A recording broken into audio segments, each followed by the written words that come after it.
Well, hello there, beautiful people. Thank you for joining me once again as we go ahead and jump into chapter 5 of Mary Monroe's God Don't Like Ugly. All right, so if you have not been following, go ahead and check out the videos for chapters 1, 2, 3, and 4 um, because we're going to jump right into chapter 5 this morning so that I can get going. I got to get to church. All right, chapter 5 of Mary Monroe's God Don't Like Ugly. So far, now Annette and her mom are back in with Scary Mary. They've moved a couple times. Um, Mom is kind of helping out with the employment situation at Scary Mary's boarding house. If you can kind of read between the lines of what that is. All right, so here we are. After 2 years, I still didn't like Ohio, but I liked Franklin Elementary School. There were a lot of other kids in my first grade class who had come from down south. Because of our southern accents, almost every time one of us spoke, the Ohio kids made fun of us. My accent was not nearly as thick as some of the other kids because right after moving north, I had started imitating the way the northern kids pronounced certain words. She was adapting. I had a nice teacher who encouraged me to learn as much as I could. Education is the key to success, Miss Nip told me. Mama worked for her 3 days a week, so Miss Nip was nicer to me than the other kids. Sometimes she gave me a ride home in her shiny blue Buick. We were living in a gloomy three-bedroom house on Mahoning Street in a rundown part of Richland, the neighborhood where most of the people on welfare and the criminals lived. When Mr. Boatwright moved in, right across from us was the city dump. Day and night, you could smell fried food and marijuana fumes coming from the houses and foul odors from the dump. One evening, when Miss Nip drove me home, she stopped at a hot dog stand and brought me a foot-long hot dog. I hope you have a pleasant evening, Annette, she said when the car stopped in front of our house. The people in our neighborhood were not used to seeing fancy cars driven by white women on our street. I frowned at the nosy faces staring out of the windows in the house next door. I will, Miss Snip, I said, smacking on the last piece of the hot dog. She was a small, gray haired woman, so dainty, the smell of my neighborhood overwhelmed her. She patted my forehead and coughed. It doesn't smell bad around here all the time, I lied, opening the car door. Because I'm pretty sure it stunk like all the time.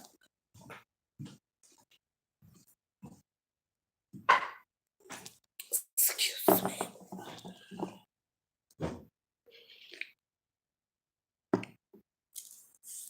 I'm sure it doesn't, Annette. Now you be sure to tell your mother I said hello, and I appreciate her handling my dinner party last night.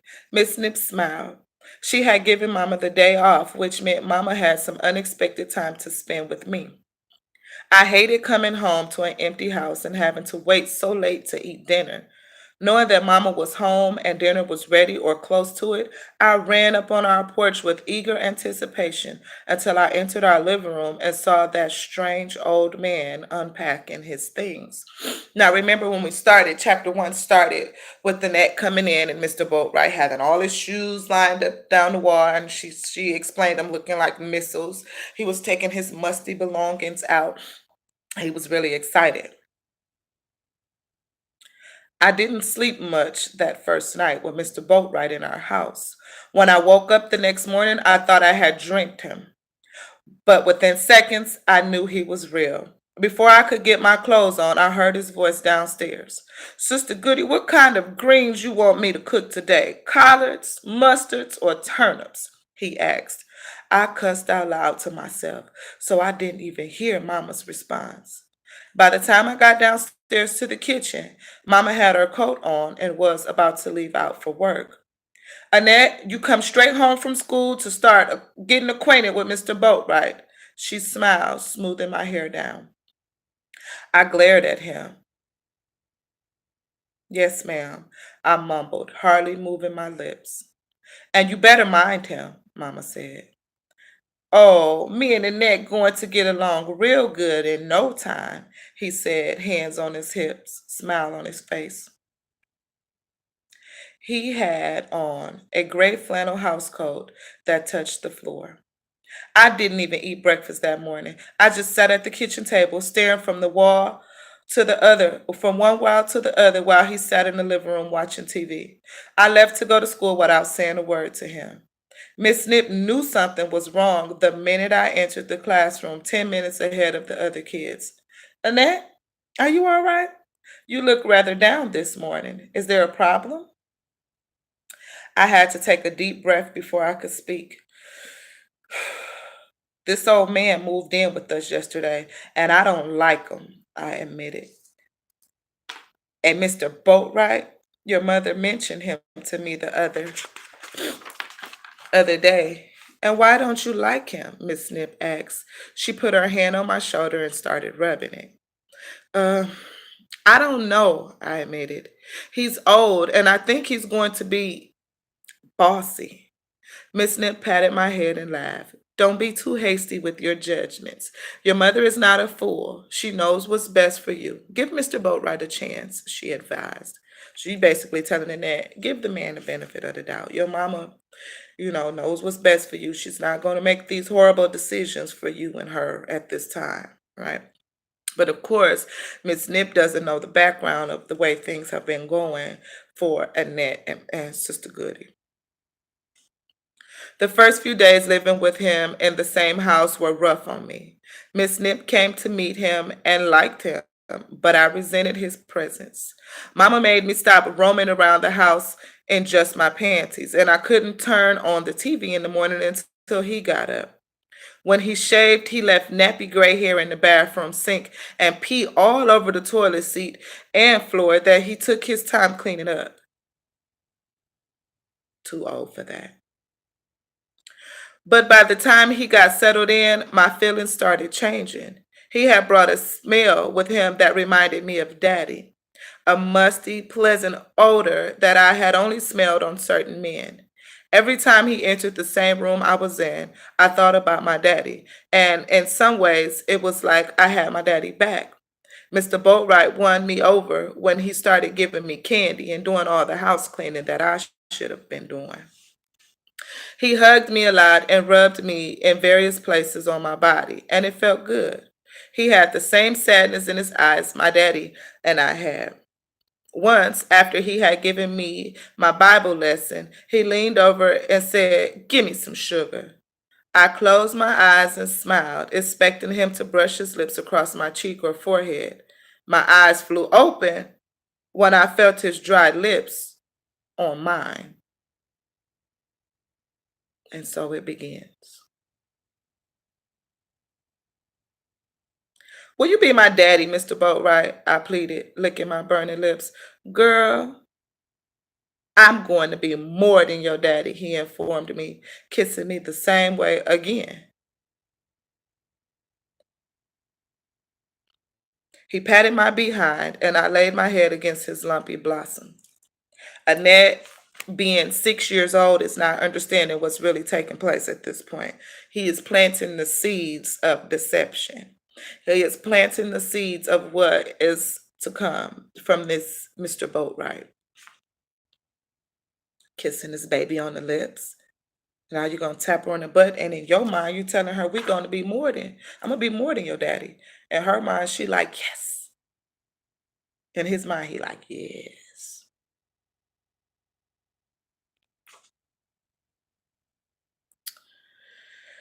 Mr. Boatwright quickly made friends with Mama's friends in the neighborhood, and he joined our church. Reverend Snipes sometimes let him sing a solo on Sunday. And now Brother Boatwright is going to honor us with one of his favorite hymns, Reverend Snipes announced proudly.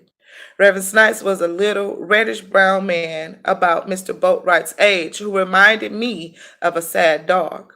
He had a long, narrow face with droopy eyes, a nose that turned up at the end, and shaggy gray hair that stood up around his head like Methuselah. Methuselah's. Ugh. During the church services, some people fell asleep, and I and unruly young kids, myself included, had to be restrained frequently. But when Mr. Boatwright sang, nobody could sleep through it. Some of the rowdy kids were so taken aback that they sat rammered straight from the time he started until he stopped to keep from laughing. Mr. Boatwright would sweat and rock back and forth and from side to side. I stared and listened in horror and in disbelief. Mr. Boatwright's yip yip sounded like somebody was stepping on a cat's tail. Every time he sang, I turned around every few seconds to look at the door, expecting a dog to start howling or scratching. After Mr. Boatwright's solo, people started shouting and clapping. Weeping sisters ran up to him with wet towels and wiped his face. Then we walked the 2 blocks back to our house, where he sometimes sang another solo just for me and Mama. Every time he did, Mama got so overwhelmed she cried. On top of being a respected church member, the man cooked like a veteran chef. He made pies and cakes, which I helped him carry to the church for the bake sales from scratch. For me, he baked tea cakes with smiling faces using chocolate drops for eyes and lips.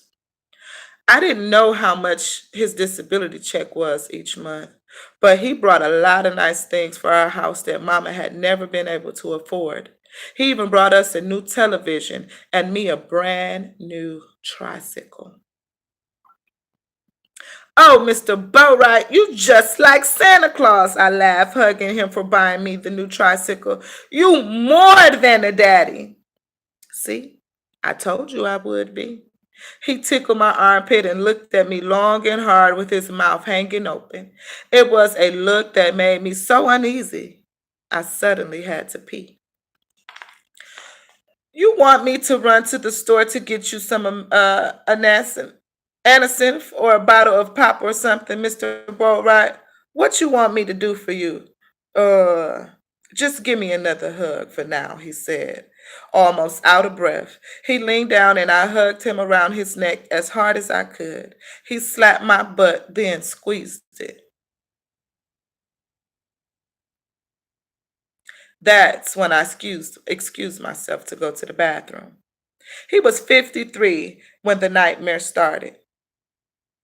I had just turned 7. One evening in August, while Mama was still at work, he ambushed me in my room. I was shocked at the way he kicked open my door and just stood there in the doorway with his hands on his hips, staring at me like I was something good to eat. I was lying across my bed, minding my own business with a coloring book and some crayons I had found among a box of goodies donated by a woman Mama worked for. A mountain of candy bar wrappers lay next to me. I had stolen the candy from Mr. Boatwright's room and assumed that's why he was entering my room like a bat out of hell, either to scold me for stealing the candy or to give me the rest of it. Uh, what's the matter? Did I strap your leg on too tight? I asked, smiling. He had never told me why his left leg was fake, but I thought it was one of the most fascinating things about him. I overheard him one day tell our preacher something about losing a leg in a world war. What's the matter? I asked again. Even though he was a grown man, I could talk to him like he was my own age. He had taken me trick or treating the year before, and we had collected 2 big bags of candy that he let me eat all by myself. I liked helping him remove his fake leg and strapping it back on. It didn't look like a leg, it just looked like a piece of brown wood. It was darker than the rest of him and thicker than his real leg. It looked like wood but felt like plastic. I could tell it was old because there was a lot of dents and scratches on it at the knee where he strapped it on. I didn't have the time or interest in playing with the other kids in our neighborhood anymore. They couldn't compete with the old man, Mr. Boatwright, who had become my best friend. Mr. Boatwright, why you come in here looking at me like that? I seen the way you looking at me, he growled. In India, a girl get married by the time she your age to men like me. There was a look on his face I could not comprehend. Spit appeared in the corners of his mouth.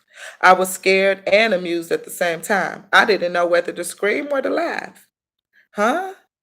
Was all I could say at the time. Right after I said it, I giggled. Don't laugh at me, girl. Dragging his fake leg, he started to move towards me, taking short, quick steps. There was now a glazed expression on his face. Let's make out like we in India. What in the world? I sat up so fast that my coloring book and candy bar wrappers fell to the floor. You want it as bad as I do, he told me. It's written all over your face. You've been begging for it, Buckwheat. Everybody I knew felt that Buckwheat was the ugliest black child on TV. Being called that was truly hurting to my feelings, but I refused to show it. What? Want what? I said levelly, tempted to roll my eyes. He was now standing over my bed with his shirt unbuttoned and this suspicious grin on his face. There were beads of sweat on his hairy chest. His nipples reminded me of raisins, and his hands looked like paws. You want it, he insisted. You want it more than I do. Ooh, wee! I what? I was horrified. I looked at his dark, bitter eyes, and he looked in mine. He did not blink as he seemed to look straight through me. I couldn't stop myself from laughing. What are you talking about? Grown folks never cease to amaze me. If they were not drinking or starting a world war, they were talking a bunch of gobbledygook. I could hop on the Greyhound bus tonight to Hollywood and be with Marilyn Monroe, but I choose to be right here with you, he confessed. Now I was truly confused. He had passed up a movie star for me? Was I that special? Things were happening too fast. To baffle me for further, he leaned over the bed and squeezed one of my thighs. Then he grabbed my other thigh and gently pulled both of them open. Since I was totally clueless as far as sex was concerned and had only seen dogs in action, I had no idea what he was up to. I just did what he told me to do. Take off all them clothes, he ordered. For what? Am I about to get in a bath? A bath was the only thing I had ever undressed for, but never in front of anybody other than Mama. I started unbuttoning my blouse. What? Why you come? Why come you feeling me up and down like that? I'm fixing to turn you into a woman. He slid my panties off and dropped them to the floor, grinning the whole while. Huh? What? I gasped. I had no idea why he was unzipping his pants. Raise your rump, like I said. You want this as bad as I do. And you know it. He slapped my naked behind and made a smacking noises with his tongue and lips. Want what? I didn't like what he was doing. Mama was the only person in the whole world who had ever seen or touched my private parts. Shut up, he snapped. Then, without another word, he pushed me down on the bed and on my back and climbed on top of me. That was the beginning of a decade of horrors for me. After he was done with me, he just remained on my back. I just remained on my back, stunned and naked and sore. I didn't sit up until after he left my room. And when he did, you could have knocked me over with a feather. I almost fell when I stood up. I managed to locate my robe at the foot of my bed. As soon as I had it on, I ran to the bathroom. Blood was dripping from between my thighs. Mr. Boatwright was coming out of the bathroom smiling and humming. I'm bleeding, I gasped. He led me to the bathroom and stuck a wad of toilet paper between my thighs. Then he ran me a tub of bath water.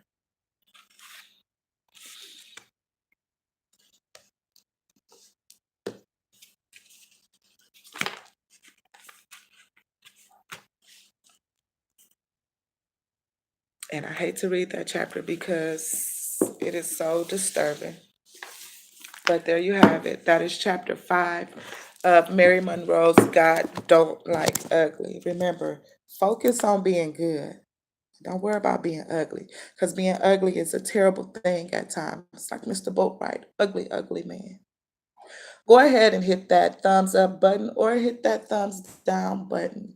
It really doesn't matter. I just want your feedback.